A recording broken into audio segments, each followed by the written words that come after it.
আসসালামু আলাইকুম রহমতুল্লাহ। প্রিয় দর্শক, কেমন আছেন? আশা করি ভালো আছেন। প্রিয় দর্শক, এনবিআরের আন্দোলন শাস্তি পেতে পারেন ৩ শতাধিক কর্মকর্তা কর্মচারী। প্রিয় দর্শক, চলুন বিস্তারিত তথ্য জেনে নিই। প্রিয় দর্শক, আন্দোলনের সঙ্গে জড়িত জাতীয় রাজস্ব বোর্ডের এনবিআর কর্মকর্তা কর্মচারীদের বিরুদ্ধে ব্যবস্থা গ্রহণে অব্যাহত রেখেছে সরকার। ইতিমধ্যে ৪ জনকে বাধ্যতামূলক অবসর এবং ২৩ জনকে সাময়িক বরখাস্ত করা হয়েছে। আরও ৩ শতাধিক কর্মকর্তা কর্মচারীর নামের তালিকা করা হয়েছে। আন্দোলনের মাধ্যমে রাষ্ট্রীয় কাজে ব্যাঘাত সৃষ্টি করা ব্যক্তিদের বিরুদ্ধে যাচাই বাছাই শেষে ব্যবস্থা গ্রহণ করা হবে বলে সংশ্লিষ্ট সূত্রে জানা গেছে। সূত্র বলছে, আন্দোলনে অংশগ্রহণ, অফিস বন্ধ রেখে কাজে অনুপস্থিত থাকা ও বিভিন্ন কর্মসূচি পালন করা ৩৪৬ জন এনবিআর কর্মকর্তা কর্মচারীর নামের তালিকা করা হয়েছে। তালিকা দরে যাচাই বাছাই করা হবে। রাষ্ট্রবিরোধী কার্যক্রমে যাদের সম্পৃক্ততা, অংশগ্রহণ, সমর্থন ও সহযোগিতার প্রমাণ পাওয়া যাবে তাদের বিরুদ্ধে ব্যবস্থা গ্রহণ করা হবে। ধারণা করা হচ্ছে অন্তত ১৫০ কর্মকর্তা কর্মচারীর বিরুদ্ধে শাস্তিমূলক ব্যবস্থা গ্রহণ করা হবে। নাম প্রকাশে অনিচ্ছুক অর্থ মন্ত্রণালয়ের এক কর্মকর্তা আজকের পত্রিকাকে বলেন, তালিকা অনেক বড়, তবে এটা খসড়া, সবার বিরুদ্ধে ব্যবস্থা নেওয়া হবে এমন নয়। এনবিআরের এক কর্মকর্তা আজকের পত্রিকাকে বলেন, অনেক আগে থেকেই এসব শোনা যাচ্ছে, বিভিন্ন সময় বিভিন্ন সংখ্যা শুনছি, তবে চূড়ান্ত করে কিছু বলা যাচ্ছে না। ব্যবস্থা নেওয়া হলে তখনই বোঝা যাবে সংখ্যাটা কত। এদিকে কখন কার বিরুদ্ধে ব্যবস্থা নেওয়া হবে সেই আতঙ্কে কাজ করছে কর্মকর্তা কর্মচারীদের মধ্যে। ক্ষমা চাওয়ার পরও এমন শাস্তিমূলক ব্যবস্থা নেওয়ায় ক্ষোভ ও হতাশ প্রকাশ করেছেন অনেকেই। বিশেষজ্ঞ ও সংশ্লিষ্টরা মনে করছেন, ঢালাওভাবে কর্মকর্তা কর্মচারীদের বিরুদ্ধে ব্যবস্থা গ্রহণের ফলে অসন্তোষ তৈরি হবে এবং রাজস্ব আহরণ কার্যক্রম গতি হারাবে।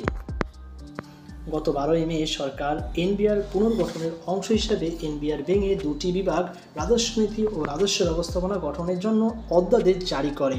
সেটি বাতিলের দাবিতে আন্দোলনে নামেন কর্মকর্তা কর্মচারীরা। সরকারের পক্ষ থেকে সেটি সংশোধনের আশ্বাস দিলেও আন্দোলন কিছুটা স্থিমিত হয়। তবে স্বার্থ সংরক্ষণে অসহযোগিতার অভিযোগ এনে চেয়ারম্যানের পদত্যাগ বা অপসারণের দাবিতে আন্দোলন চালিয়ে যান কর্মকর্তারা।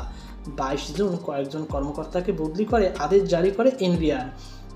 তাদের ২৪ জুন বা তার আগে নতুন কর্মস্থলে যোগ দিতে বলা হয়। তবে সেই বদলির আদেশ প্রত্যাখ্যান করে ২৪ জুন এনবিআরের ভবনের সামনে সংবাদ সম্মেলন করে বদলির আদেশ ছিঁড়ে প্রতিবাদ জানান কর্মকর্তারা। ২৯ জুন ব্যবসায়ীদের মধ্যস্থতায় কোনো সাজা দেওয়া হবে না বলে সরকারের পক্ষ থেকে আশ্বাস দিলেও আন্দোলন প্রত্যাহার করে নেন কর্মকর্তারা। আন্দোলন প্রত্যাহারের পরেও এনবিআরের ৩ সদস্য ও এক কমিশনারকে বাধ্যতামূলক অবসরে পাঠানো হয়েছে। চট্টগ্রাম কাস্টমস কমিশনারকে সাময়িক বরখাস্ত করা হয়েছে।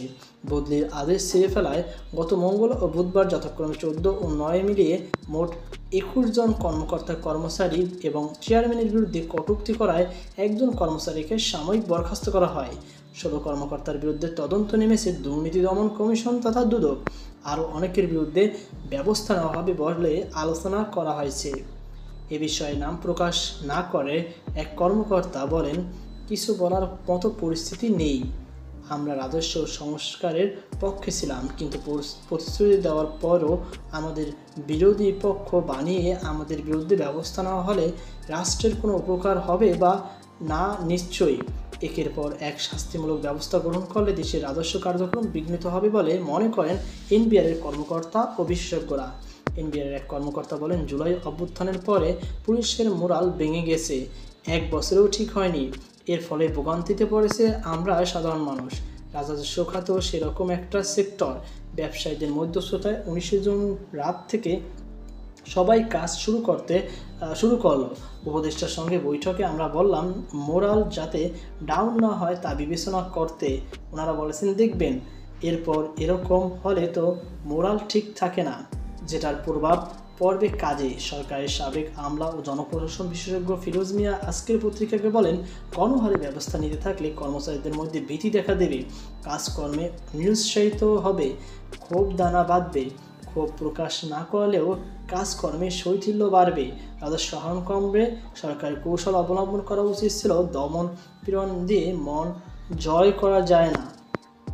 এ বিষয়ে এনবিআর চেয়ারম্যান আব্দুর রহমান খান আজকের পত্রিকাকে বলেন, এগুলো সরকারের নীতি নির্ধারণ পর্যায়ের বিষয়, তাদের সঙ্গে কথা বলতে পারেন। তো প্রিয় দর্শক, এই ছিল আমাদের সর্বশেষ আপডেট। সকাল 8:00 আজকে পর্যন্ত। আল্লাহ হাফিজ।